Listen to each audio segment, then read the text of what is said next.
All right, so in this video, we're going to be going through sample question 42 from the Society of Actuaries ExamP list of sample questions.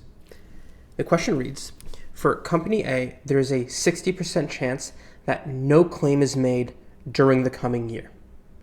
If one or more claims are made, the total claim amount is normally distributed with a mean of 10,000, standard deviation of 2,000.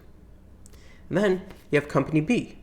For Company B, there is a 70% chance that no claim is made during the coming year.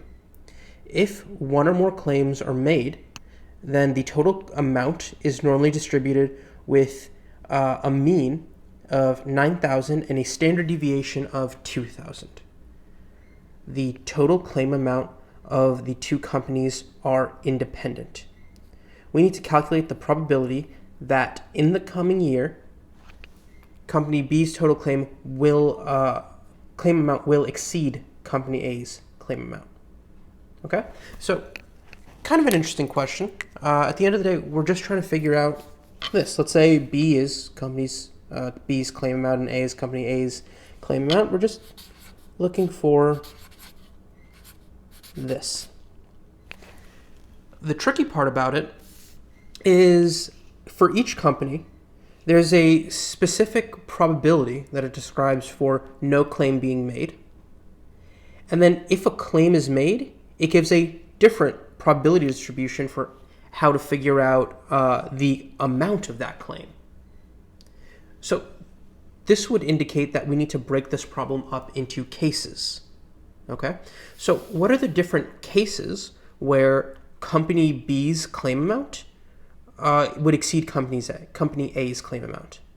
That would be, first, if Company B had a claim and Company A did not.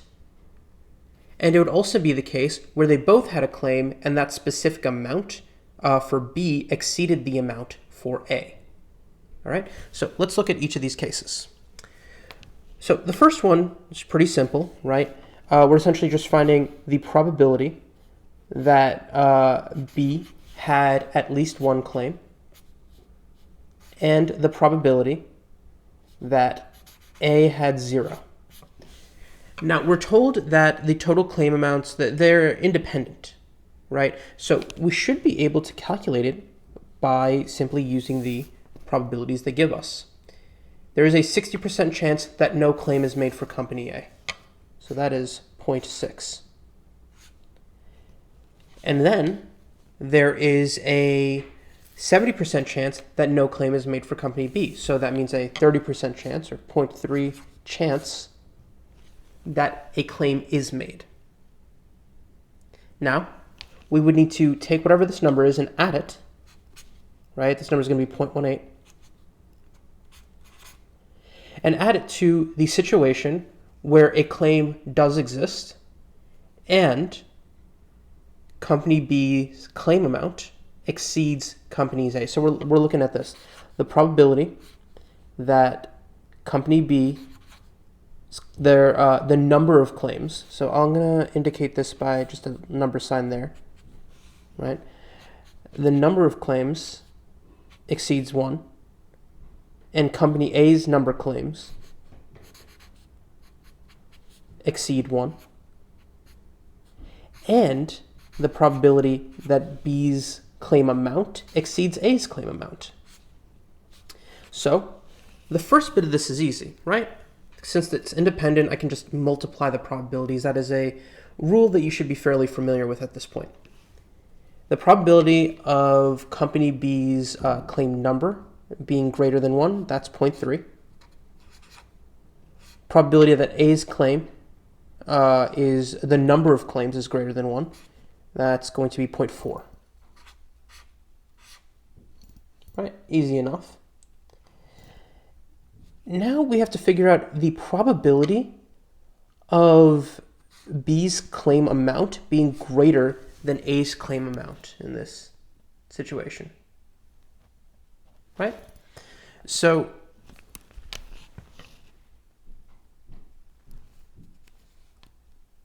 that's going to be it's given to us that each of these claims are normally distributed, right? So what we're essentially looking for is this, the probability B greater than A, which I'll rewrite as this, the probability that B's claim amount minus A's claim amount is greater than 0. Now, since we're given normally distributed random variables, I can use a specific property of normally distributed random variables. The sum of independent normal distributions is also a normal distribution, right? So let's say Z is my new normal distribution. Then mu of Z should be equal to, let's see, company B's claim mu, which is 9,000, minus A's, which is 10,000. So my new mean is negative 1,000. Okay, and then the standard deviation. Now, this is a place where people can mess up. Keep in mind, you have to add the variances, right? The same way we figured out the mean, right?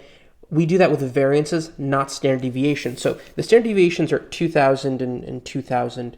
I don't because they're the same. I don't know how much of a difference I'll make, but we have to calculate the new variance, and then from that get the standard deviation. So our new variance is going to be equal to 2,000 squared plus 2,000 squared. Just going to make sure this is in frame. Oh, I'll move it a little over. And that, I'm just going to quickly do on the old TI-30. Definitely the recommended calculator for this exam. And that is 8 million.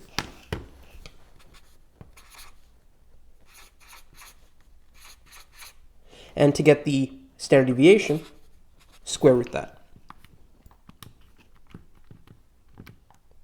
Okay, which is 2,828, approximately 2,828.427.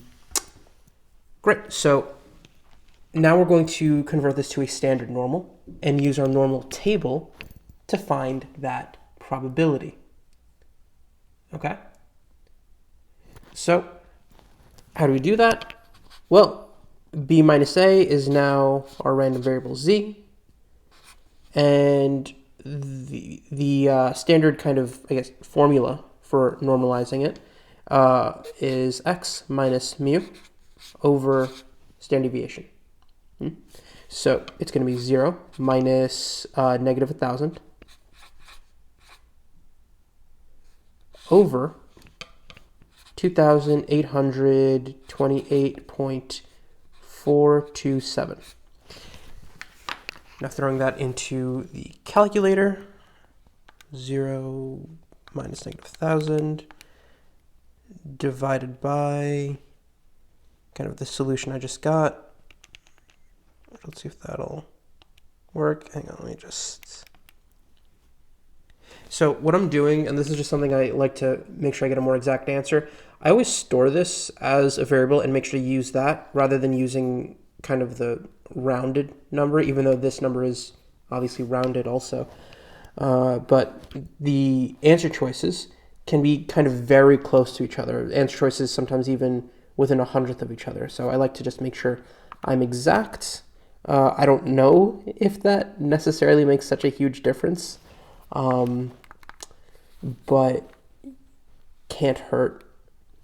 Okay, so that's equal to 0.35355 approximately. And that's what we look up on the normal table. That is not our probability. Okay. So normal distribution, what we now have is there's some point here on the standard normal 0.3535. We're looking for the probability of being above that right here. However, what the normal table is going to give us is the area behind it. So how do we deal with that? Well, we're going to find this area behind it and do 1 minus that area. And that'll give us the area here on the other side. Now I have my normal table pulled up to the side. I don't have one printed out. You should be familiar with actually using the normal table. So that's 0.353.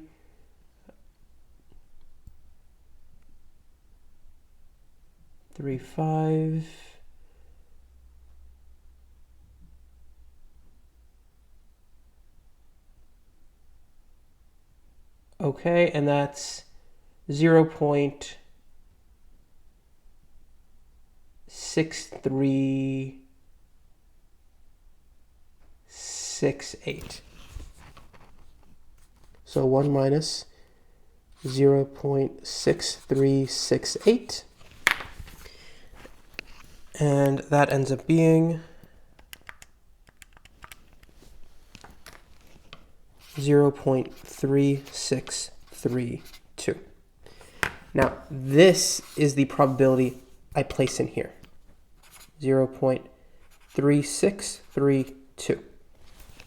Okay? I take these two probabilities and I add them. So it's going to be the 0.18 I got earlier, way in the beginning of the problem, plus the 0.3 times 0.4, which is it's going to be 0.12. And then I also multiply that with the number I got before of 0.3632. And I get, as a final answer, 0.223584, which seems like it would round to answer choice D. Here. Okay, so just a brief overview of this problem. This problem was, basically a normal distribution problem, as well as getting a little bit used to dealing with a situation that breaks up into various cases. First, recognize what the question's asking us, the probability that B's claim amount is greater than A's, and then recognizing that, okay, there are a couple of different situations that are guided by different rules, right? This situation where A has no claim amount and B does, that's kind of the easy part. And the part after that is figuring out, okay, this is the probability of having both getting a claim amount, and then I have to multiply it with the probability that specifically B's claim amount is greater than A's. And that's simply done by all this work with the normal distribution. It's very useful to get super comfortable with the normal distribution. It's going to be the one that occurs the most on ExamP, and on top of that, it's probably the more important probability distribution. All right, if there are any questions, leave it down in the comments. I'll answer them to the best of my ability. If this video helped you out, subscribe, like the video, because that definitely helps me out. If you want to see more questions done out like this, I have a playlist just going through a lot of sample P, solutions. But other than that, good luck.